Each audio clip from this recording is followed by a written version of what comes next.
Mística Cidade de Deus, capítulo 11. Livro 6, tomo 3 de Santa Maria de Ágreda. Cristo celebra a ceia sacramental, consagrando na Eucaristia seu sagrado corpo e sangue. Maria Santíssima comungou outros mistérios dessa ocasião. Receios da Escritura. É cheia de temor que começo a tratar do mistério dos mistérios, a inefável Eucaristia e sua instituição.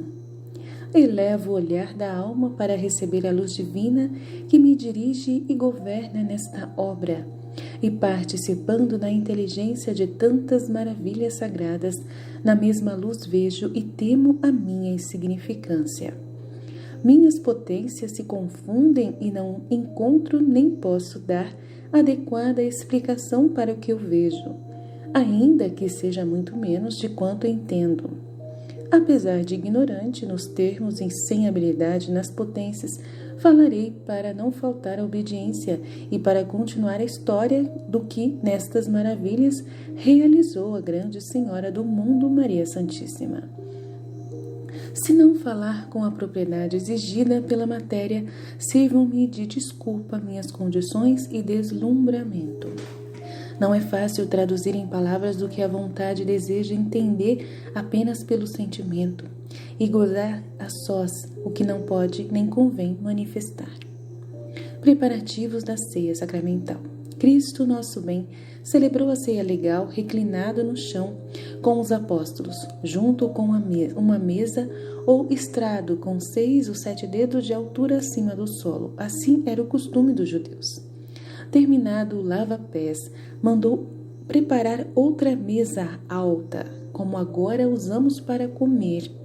Encerrava assim as ceias legais e figurativas para inaugurar agora o banquete no qual fundava a nova lei da graça. Daqui se originou o costume que se conserva na Igreja Católica de consagrar em mesa o altar elevado. Estenderam sobre a mesa uma toalha muito rica. Sobre ela colocaram um prato ou bandeja e um copo grande em forma de cálice, suficiente para conter o vinho necessário, conforme a vontade de Cristo, nosso Salvador, que com seu divino poder e sabedoria tudo prevenia e dispunha. Foi divinamente inspirado que o dono da casa lhe ofereceu estes vasos tão ricos, ornados de pedras preciosas. Mais tarde, quando chegou a ocasião oportuna, os apóstolos os usaram para consagrar. Jesus sentou-se à mesa com os 12 apóstolos e alguns outros discípulos. Pediu que lhe trouxessem pão delgado sem fermento e o colocou no prato. Em seguida, vinho puro que pôs no cálice. Enoque, Elias e os anjos no cenáculo. Fez o mestre da vida uma prática afetuosíssima a seus apóstolos. Suas palavras divinas, que sempre penetravam até o fundo do coração, desta vez foram raios inflamados no fogo da caridade que os abrasavam em sua doce chama. Manifestou-lhes novamente altíssimos mistérios de sua divindade, humanidade e da redenção. Recomendou-lhes a paz e união de caridade, deixando-a vinculada àquele sagrado mistério que se preparava para realizar. Prometeu-lhes que, amando-se uns aos outros, seriam amados pelo Eterno Pai, assim como este o amava. Deu-lhes compreensão desta promessa, que os escolhera para fundar a nova igreja e a lei da graça. Renovou-lhes a luz interior sobre a suprema dignidade, excelência e prerrogativas de sua puríssima Virgem Mãe de todos estes mistérios. São João foi o mais iluminado pelo ofício a que estava destinado. De seu retiro em divina contemplação, a grande Senhora ia presenciando tudo o que o seu Filho Santíssimo fazia no cenáculo. Com profunda inteligência, penetrava e entendia mais do que todos os apóstolos e anjos que ali assistiam, como disse acima. em figura corpórea, adorando ao seu verdadeiro Senhor, Rei e Criador, estes anjos trouxeram Enoque e Elias ao cenáculo, do lugar onde estes se encontravam.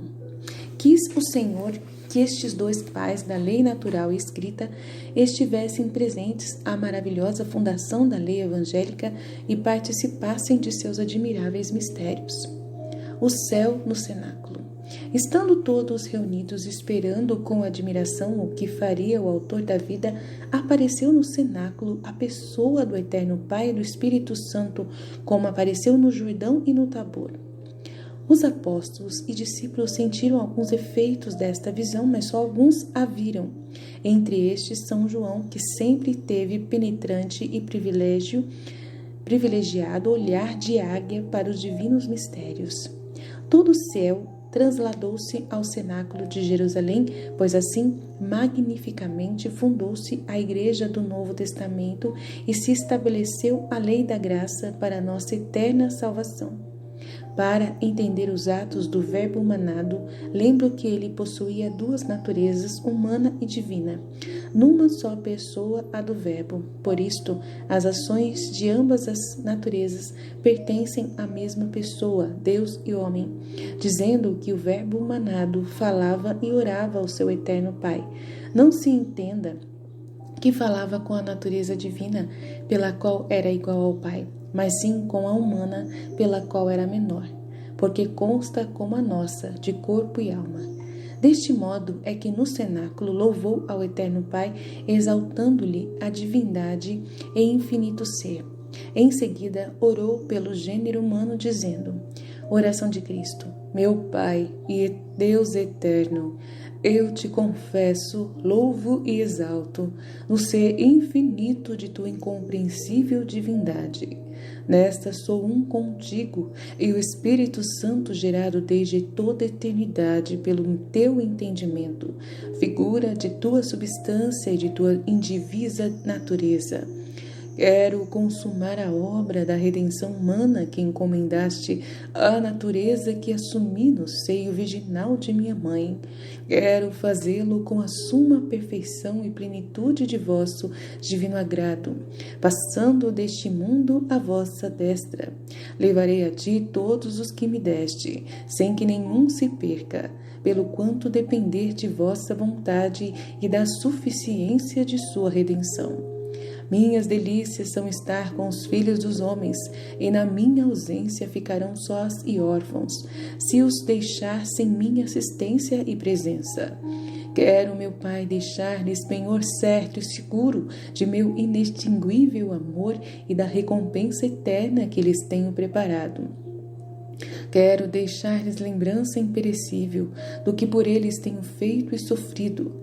Quero que encontrem meus merecimentos remédio fácil e eficiente da participação que tiveram no pecado de desobediência do primeiro homem e lhes seja copiosamente restaurado o direito que perderam à felicidade eterna para a qual foram criados. Com pouco se conservarão na justiça, é necessário que tenham recursos para a recuperar e aumentar. Recebam outros altíssimos dons e favores de tua inefável clemência, para se justificarem e santificarem por diversos meios e caminhos durante sua perigosa peregrinação terrestre. Nossa vontade eterna em criá-los do nada à existência foi para lhes comunicar nossa divindade, perfeições e eterna felicidade. Teu amor que me impeliu a nascer passível e a humilhar-me por eles até a morte de cruz, não se contenta nem se satisfaz senão inventar novos modos de se comunicar aos homens, segundo sua capacidade e nossa sabedoria e poder. Isto deverá ser com sinais visíveis e concretos apropriados à natureza sensível dos homens. Ao mesmo tempo, produzam efeitos invisíveis, dos quais participem suas almas imateriais. Súplica a misericórdia do Pai. Para estes altíssimos fins de vossa exaltação e glória, peço, Senhor e Pai meu, em meu nome e no de todos os pobres e aflitos filhos de Adão, o vosso fiat. Se as culpas deles provocam vossa justiça, sua miséria e necessidade clamam por vossa infinita misericórdia. Junto a ela interponho as obras de minha humanidade, unida com o laço indissolúvel à minha divindade. A obediência com que aceitei ser passível até morrer, a humildade com que me sujeitei aos homens e seus depravados julgamentos, a pobreza e trabalhos de minha vida, as afrontas, paixão e morte, o amor com que tudo aceitei pela tua glória, para que sejas conhecido e adorado por todas as criaturas capazes de tua graça e tua glória. Fizeste-me, Senhor e Pai meu, irmão e cabeça dos homens e de todos os eleitos que conosco gozarão de vossa divindade para sempre. Como filhos, sejam comigo herdeiros de teus bens eternos. Como membros, participem do influxo da cabeça, que lhes quero comunicar segundo o amor de irmão que lhes tenho. Quero, quanto está de minha parte, trazê-los comigo à tua amizade e participação. Batismo, confirmação e penitência. Com este imenso amor, Senhor e Pai meu, providencio desde agora que todos os mortais possam, com o sacramento do batismo, ser plenamente regenerados em tua amizade e graça.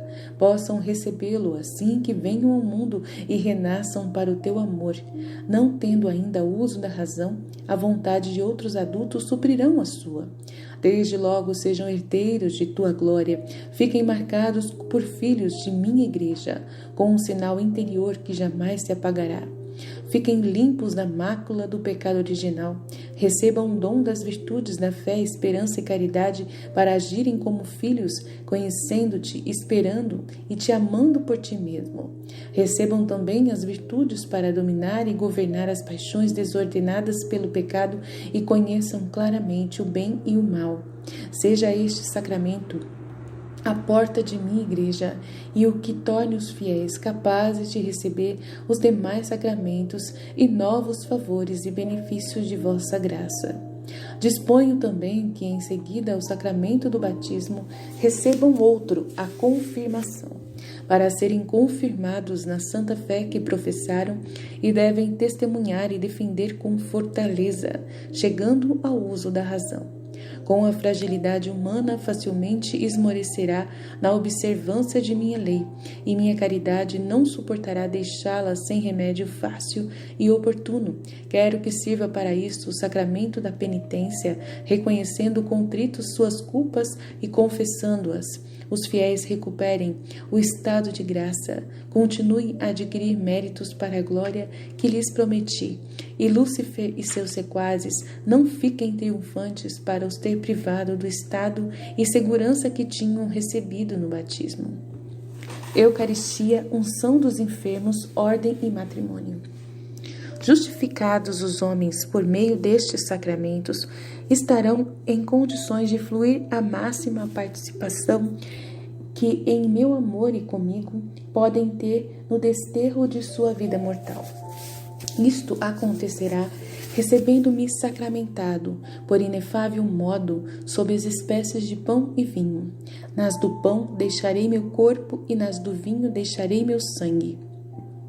Tanto no pão como no vinho estarei todo real e verdadeiramente. Assim, disponho este misterioso sacramento da Eucaristia para me dar, em forma de alimento adequado às condições humanas e ao estado de viadores. Por eles faço estas maravilhas e com eles ficarei por este modo até o fim dos séculos futuros. Para quando os homens chegarem ao fim da vida, instituo o sacramento da unção dos enfermos, para os purificar, defender e ser também penhor da ressurreição de seus corpos, marcados com este sacramento. Todos os sacramentos se ordenam a santificar os membros do corpo místico de minha igreja, e nela deverá haver perfeita ordem, tendo cada qual o seu conveniente ministério. Visto isto, quero que os ministros deste sacramento sejam estabelecidos por outro sacramento que lhes confira o supremo grau de sacerdotes, em relação a todos os outros fiéis. Este sacramento será o da ordem que os assinale, distingue e santifique com particular excelência. Este sacerdócio todos os receberão de mim, mas através de um chefe, meu vigário, representante de minha pessoa, supremo sacerdote, e cuja vontade entrego as chaves do céu, e deverá ser obedecido por todos na terra. Para a maior perfeição de minha igreja, instituirei o último sacramento, o matrimônio, para santificar o vínculo natural que se ordena à propagação humana. Deste modo, todos os graus na igreja fiquem enriquecidos e adornados por meus infinitos merecimentos. É esta, eterno Pai, minha última vontade, pela qual faço todos os mortais herdeiros de meus merecimentos, que deixo vinculados e depositados em minha nova igreja. Cooperação de Maria. Esta oração foi feita por Cristo nosso Redentor na presença dos apóstolos, mas sem demonstração exterior. A Mãe Santíssima, porém, que de seu retiro a presenciava e a acompanhava nela, prostrou-se em terra e ofereceu ao Eterno Pai as petições de seu Filho. Nada podia acrescentar aos méritos das obras de seu Filho, mas como sua coadjutora, tomou parte nesta oração, como em outras ocasiões. Colaborava em atrair a misericórdia do Eterno Pai ao ver seu unigênito não sozinho, mas sempre em companhia da Mãe. E o Pai aceitou as orações e súplicas de Filho e Mãe pela salvação dos homens. Nesta ocasião, por ordem de seu Filho Santíssimo, a rainha fez outra coisa. Para entendê-la, é preciso advertir que Lúcifer esteve presente ao lava-pés dos apóstolos, como fica dito no capítulo passado, pelo que viu Cristo nosso bem fazer, e por não lhe ter sido permitido sair do cenáculo, sua astúcia deduziu que o Senhor preparava algum grande favor para os apóstolos. Ainda que o dragão se sentisse muito enfraquecido contra o Redentor, seu implacável furor e soberba quis sondar aqueles mistérios para intentar contra eles a qualquer maldade. Viu a grande Senhora este esforço de Lúcifer e que seu Filho Santíssimo remetia a ela essa causa. Inflamada no amor e zelo da glória do Altíssimo, com o poder de rainha ordenou o dragão e a todas as suas quadrilhas que imediatamente saíssem do cenáculo e descessem às profundezas do inferno. Maria repele os demônios. O braço do Onipotente deu novo poder a Maria Santíssima para esta façanha contra a rebeldia de Lúcifer, de modo que nem ele nem seus demônios puderam resistir. Foram precipitados nas cavernas infernais, até que lhes fosse dada a permissão para saírem e presenciarem a paixão e morte de nosso Redentor. Então ficariam completamente vencidos e certos de que Cristo era o Messias, Redentor do mundo, Deus e homem verdadeiro. Daqui se entenda que Lúcifer e os demônios tiveram presentes à ceia legal e ao lava-pés dos apóstolos e depois a toda a paixão. Não estiveram, porém, na instituição da Sagrada Eucaristia nem a sua recepção. A grande rainha elevou-se à mais elevada contemplação dos mistérios que aguardava. Os santos anjos cantaram-lhe a glória de seu triunfo grandioso contra o dragão infernal. Ao mesmo tempo, Cristo, nosso bem, fez outro cântico glorificando e agradecendo ao Eterno Pai por ter atendido os pedidos que fizeram em benefício dos homens. Instituição da Eucaristia. Havendo decorrido o que tenho dito, Cristo nosso Senhor tomou em suas veneráveis mãos o pão que estava no prato. Interiormente pediu ao Altíssimo que naquele momento e depois na Santa Igreja estivesse real e verdadeiramente presente na hóstia. Em virtude das palavras que ia pronunciar, em seguida elevou os olhos ao céu com semblante de tanta majestade que produziu aos anjos, aos apóstolos e à mesma Virgem Mãe novo temor reverencial.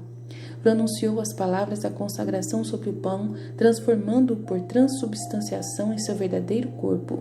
Depois tomou o cálice e consagrou o vinho em seu verdadeiro sangue. No momento em que Cristo terminou de pronunciar as palavras, disse o Eterno Pai: Este é meu filho muito amado, em quem tenho minha complacência e a terei até o fim do mundo. Ele ficará com os homens todo o tempo que durar seu desterro. O mesmo foi confirmado pela pessoa do Espírito Santo. A humanidade santíssima de Cristo, na pessoa do Verbo, fez profunda reverência à divindade no sacramento de seu corpo e sangue. Em seu retiro, a Virgem Maria prostrou-se em terra e adorou seu Filho sacramentado com incomparável reverência. O mesmo fizeram seus anjos custódios e todos os anjos do céu. Depois deles, o adoraram Enoque e Elias, respectivamente, por si e em nome dos antigos patriarcas e profetas das leis natural e escrita. Primeiras adorações da Eucaristia. Os apóstolos e os discípulos, exceto o traidor Judas, crendo o grande mistério, cheios de fé, o adoraram com profunda humildade e veneração, cada qual segundo a própria disposição. Nosso grande sacerdote, Jesus Cristo, ergueu nas mãos seu próprio corpo e sangue consagrados para ser adorado por todos os que assistiam esta primeira missa. A esta elevação receberam grande ilustração sua Mãe Puríssima, São João, Enoque e Elias. Conheceram por especial modo como nas espécies de pão estava Cristo inteiro, vivo e verdadeiro, pela inseparável união de sua alma santíssima com seu corpo e sangue, que estava presente à divindade e na pessoa do Verbo e do Pai e do Espírito Santo, que por essas uniões e inseparáveis concomitâncias encontravam-se na Eucaristia as três pessoas com a perfeita humanidade de Cristo, Senhor nosso. A Divina Senhora conheceu tudo com mais profundeza e os outros videntes no grau que eram capazes. Conheceram também a eficácia das palavras da consagração e seu divino poder, pronunciadas com a intenção de Cristo, por qualquer sacerdote presente ou futuro, converteriam a substância do pão em seu corpo e do vinho em seu sangue, permanecendo os acidentes sem sujeito e com um novo modo de subsistir, sem desaparecer. Tudo isto com certeza tão infalível que antes faltará o céu e a terra do que a eficácia desta forma de consagrar, devidamente pronunciada pelo ministro e sacerdote de Cristo. A presença de Cristo na Eucaristia. Nossa Divina Rainha conheceu, por especial visão, como se encontrava o Sagrado Corpo de Cristo, nosso Senhor, oculto sob os acidentes do pão e do vinho, sem alterar esses acidentes, nem estes ao corpo, porque nem o corpo pode ser sujeito deles, nem eles podem ser forma do corpo. Os acidentes permanecem com a mesma extensão e qualidades antes e depois da consagração, ocupando o mesmo lugar que a hóstia. O corpo sagrado está de modo indivisível, inteiro, sem confusão entre suas partes. Está todo em toda a hóstia, em toda e qualquer parte dela, sem que a hóstia o amplie ou o reduza, nem o corpo faça o mesmo à hóstia. A extensão, porém, do corpo não tem relação com a extensão das espécies acidentais, nem a extensão destas com as do corpo santíssimo. Corpo e espécies têm diferentes modos de existência, e o corpo penetra a quantidade dos acidentes sem alterá-los. Naturalmente falando, pediria diferente lugar e espaço, a cabeça, as mãos, o peito e o mais. Todavia, pelo poder divino, o corpo consagrado se põe com sua extensão no mesmo lugar. Não se sujeita ao espaço que naturalmente ocupa. É independente dessas leis naturais, pois sem elas pode ser corpo quantitativo. Também não fica num só lugar e numa só hóstia, mas em muitas ao mesmo tempo, ainda que sejam inumeráveis as hóstias consagradas. Os milagres da transubstanciação. Maria Santíssima entendeu ainda que, embora o Sagrado Corpo não tivesse dependência natural dos acidentes, no modo como expliquei, contudo, não se conservaria neles sacramentado, senão enquanto os acidentes de pão e vinho durassem a vontade santíssima de Cristo, autor dessas maravilhas. Esta determinação foi como que uma dependência voluntária e moral da existência milagrosa de seu corpo e sangue à existência incorrupta dos acidentes. Quando eles se corrompem e destroem pelas causas naturais que os podem alterar, como acontece com o calor do estômago de quem recebe o sacramento por outras coisas, então Deus cria de novo outra substância, no último instante em que as espécies estejam dispostas para receber essa transformação. Com esta nova substância, faltando já é a existência do corpo sagrado. Opera-se na nutrição do corpo que alimenta e se introduz a forma humana que é a alma. Este prodígio de criar nova substância que assuma os acidentes alterados e corrompidos é consequente à determinação da vontade divina de não permanecer o corpo sagrado com a corrupção dos acidentes. É consequente também à natureza, porque a substância do homem que se alimenta só pode aumentar com outra substância que se lhe acrescente, e os acidentes não podem continuar-se nesta substância. Maria supre a ingratidão humana. Todos estes e outros milagres a destra do Onipotente reuniu neste augustíssimo sacramento da Eucaristia. A todos a Senhora do céu e da terra entendeu e penetrou profundamente. São João e os outros apóstolos e os pais da antiga lei que ali se encontravam também compreenderam, segundo a própria capacidade. Vendo que este benefício tão grande era para todos, a Mãe Puríssima conheceu também gratidão que os mortais mostrariam por mistério tão inefável, instituído para seu bem. Desde esse momento encarregou-se de compensar e suprir com todas as suas forças a nossa dureza e desagradecimento, dando ela ao Eterno Pai e ao seu Filho Santíssimo as graças por maravilha tão rara a favor do gênero humano. Esta atenção lhe durou toda a vida, e muitas vezes o fazia derramando lágrimas de sangue de seu ardentíssimo coração para reparar nosso compreensível e grosseiro esquecimento.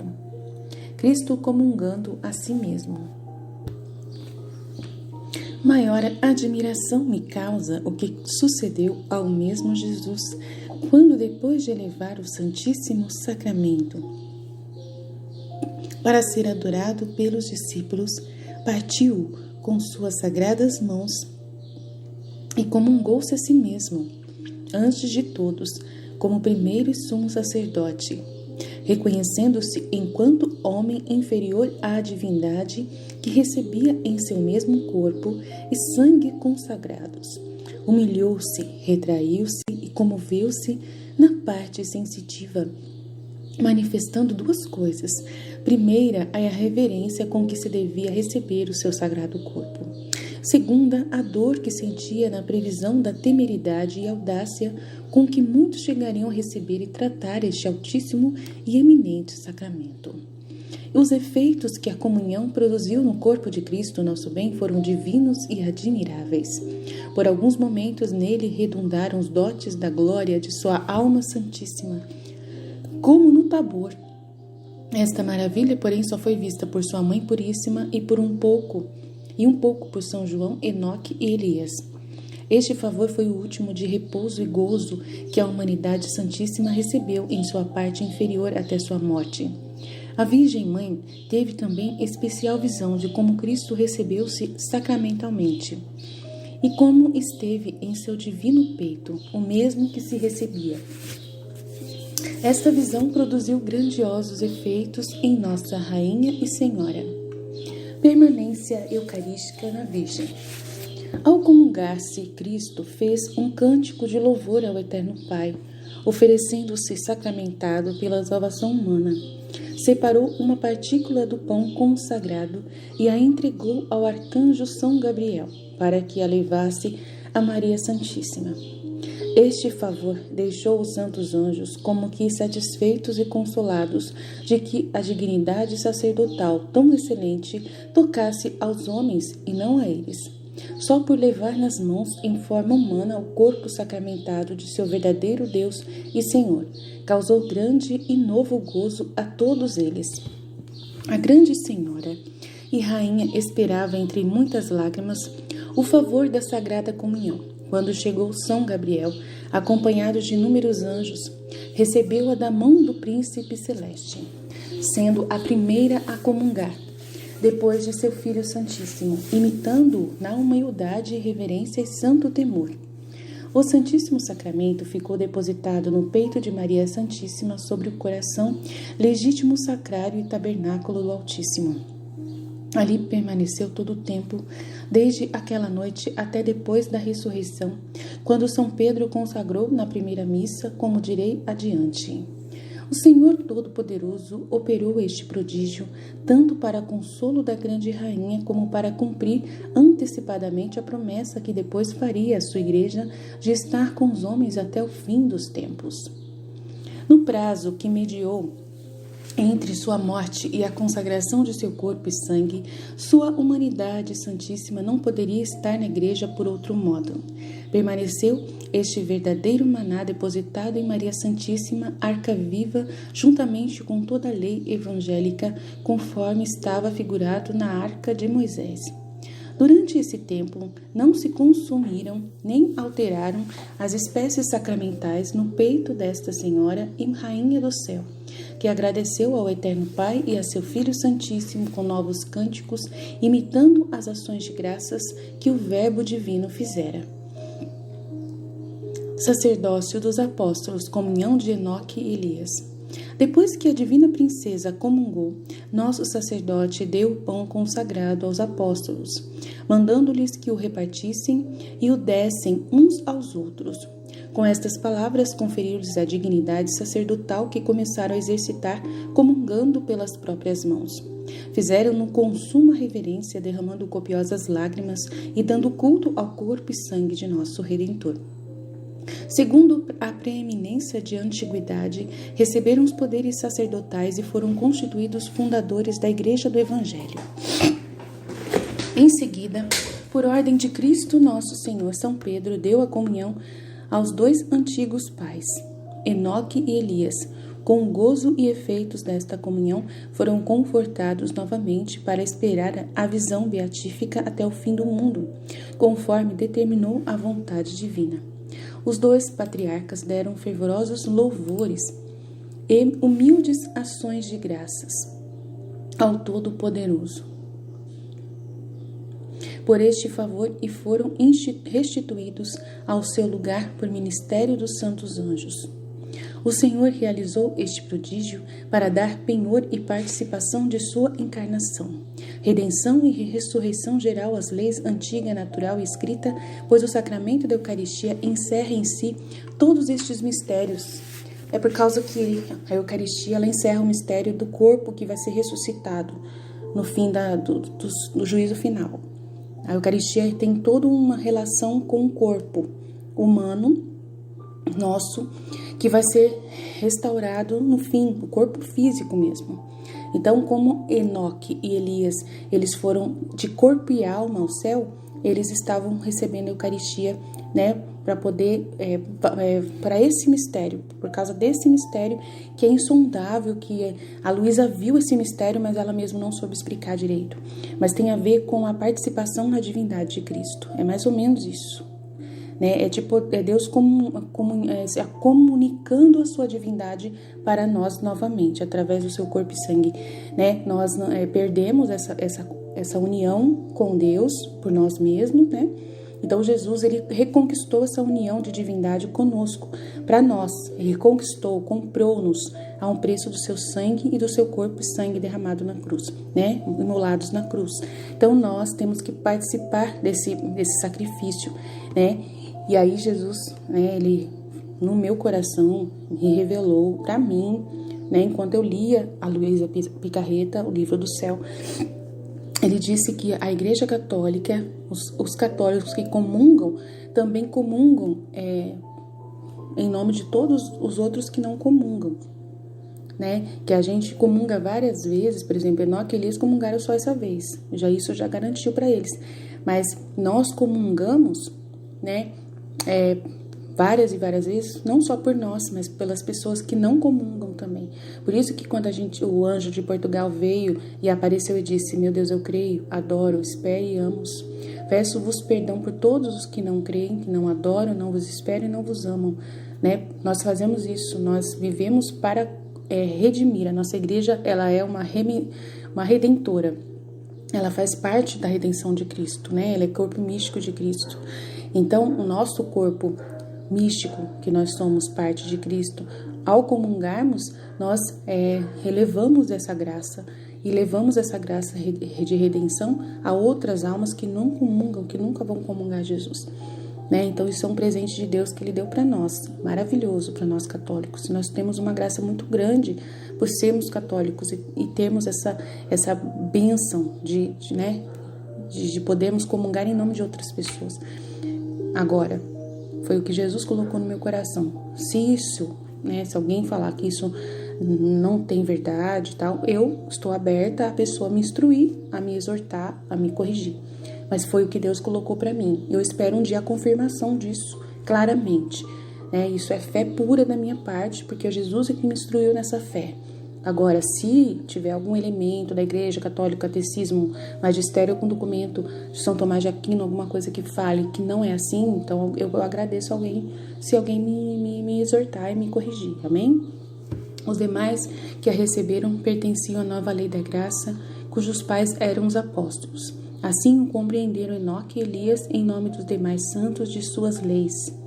Então, eles comungaram em nome e compreenderam em nome dos demais santos de suas leis. Tá vendo? Deram graças a seu e o nosso Redentor por este oculto benefício. Judas e a comunhão. Essa aqui é a parte mais legal, que eu mais fiquei consolada. Durante a comunhão dos apóstolos, aconteceu outro oculto milagre. O pérfido e traidor Judas, vendo que seu divino mestre ia dar a comunhão aos apóstolos, não tendo fé, determinou não a receber. Se pudesse, esconderia o sagrado corpo para mostrá-lo aos pontífices e fariseus, vituperando o mestre que dizia ser aquele pão o seu corpo. Isto poderia lhes servir de acusação contra Jesus caso não pudesse fazer isso. Tensionava algum outro traje ao divino sacramento. A Senhora e Rainha do Céu, por visão claríssima, via tudo o que se passava e a disposição interior e exterior dos apóstolos, ao receberem a Sagrada Comunhão, seus efeitos e afetos, e também os execráveis planos do obstinado Judas. Inflamou-se toda no zelo da glória do seu Senhor, como filha e esposa e mãe, conhecendo que era sua vontade que naquela ocasião usasse de seu poder de mãe e rainha, mandou aos seus anjos que sucessivamente tirassem da boca de Judas o pão e o vinho consagrados. Aleluia! E o tornassem a colocar no prato e no cálice. Nesta ocasião, incumbia-lhe defender a honra de seu Filho Santíssimo, impedindo que Judas o profanasse com a ignomínia que maquinava. Aleluia! Glória a Deus! Os anjos obedeceram e quando o péssimo Judas ia comungar, tiraram-lhe da boca, uma após a outra, as espécies sacramentais, purificando-as do contato daquele imundíssimo lugar. Graças a Deus. Colocaram-nas ocultamente entre as demais, e assim o Senhor encobriu ainda a honra de seu inimigo e obstinado apóstolo. Que bonzinho que Deus é. Jesus é muito bom. Essas espécies foram depois recebidas pelos outros que comungaram depois de Judas, pela ordem de antiguidade, pois ele não foi nem o primeiro, nem o último que comungou, e o ato dos santos anjos foi instantâneo. Deus nosso Senhor, graças ao Eterno Pai, e com isso terminou os mistérios das ceias legal e sacramental quarta hora.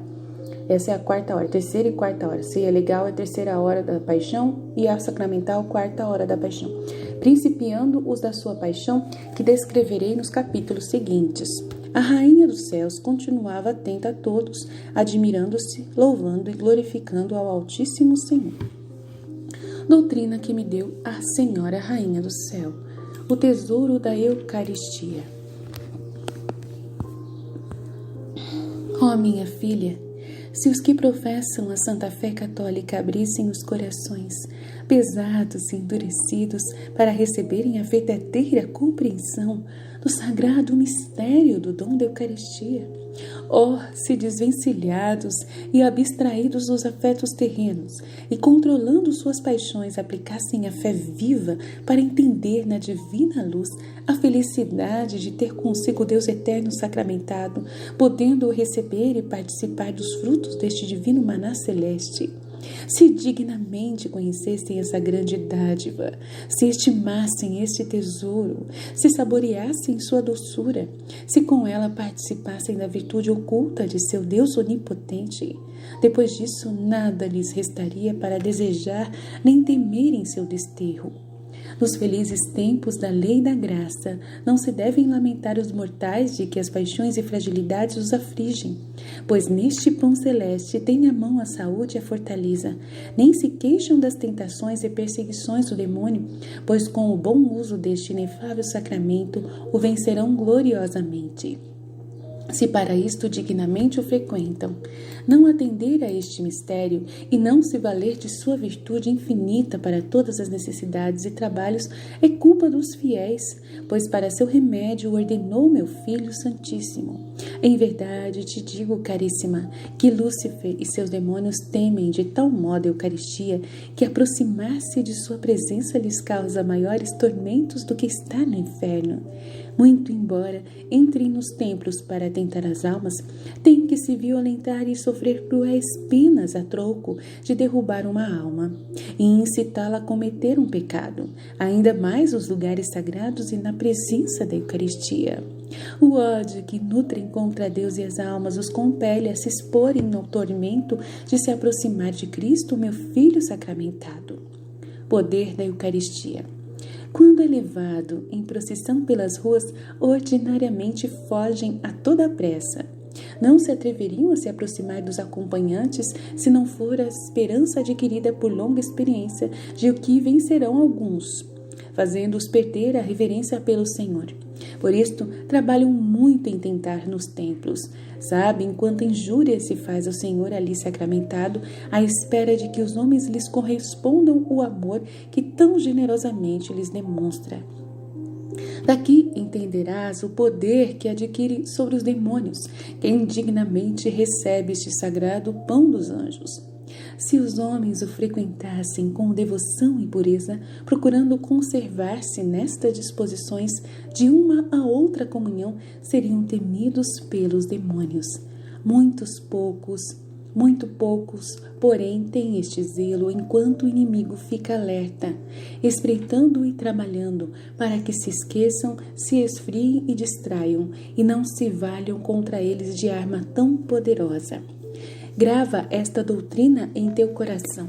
Sem mereceres, ordenou o Altíssimo, por meio da obediência, que cada dia participes deste sagrado sacramento.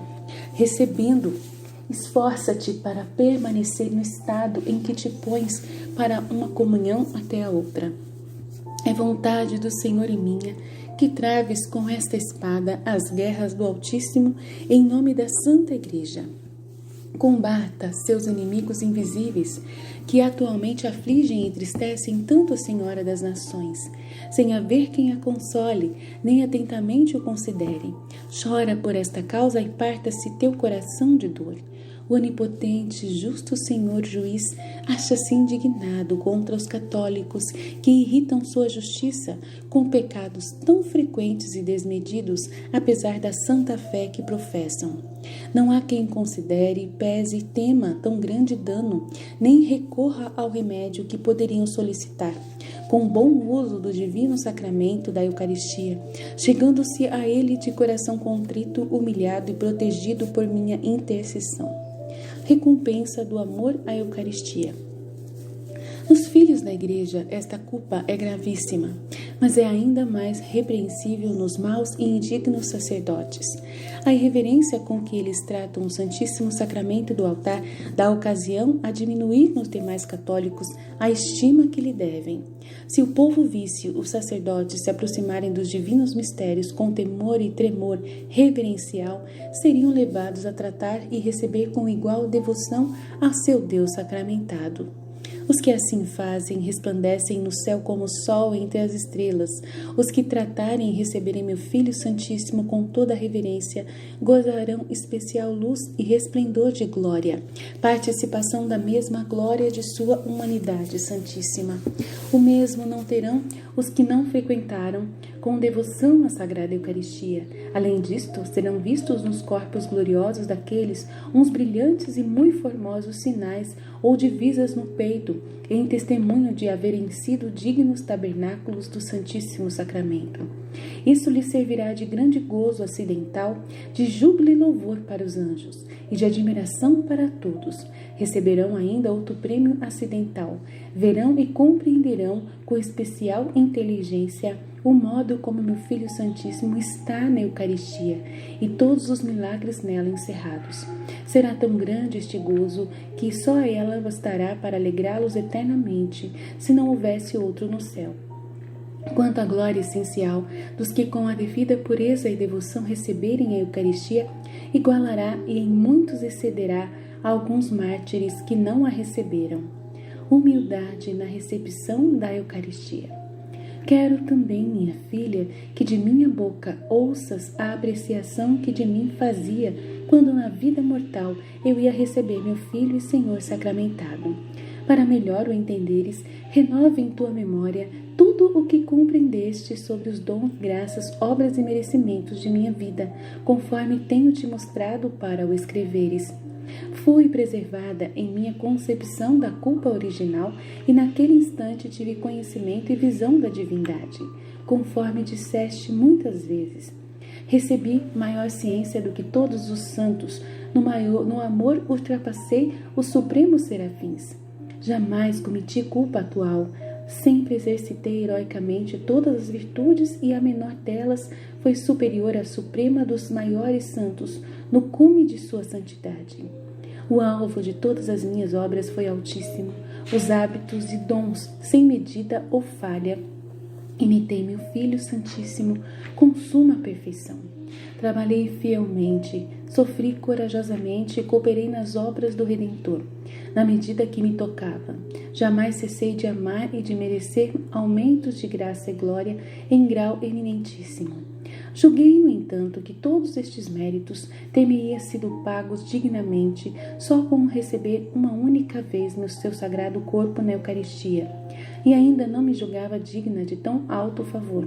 Considera agora, minha filha, o que tu e os demais filhos de Adão deveis pensar, quando se aproximam para receber este admirável sacramento. Se para o maior dos santos seria prêmio superabundante uma só comunhão que devem fazer e sentir os sacerdotes e os fiéis que a frequentam, abre tu os olhos nas densas trevas e cegueira dos homens e levanta-os para a divina luz para conhecer estes mistérios.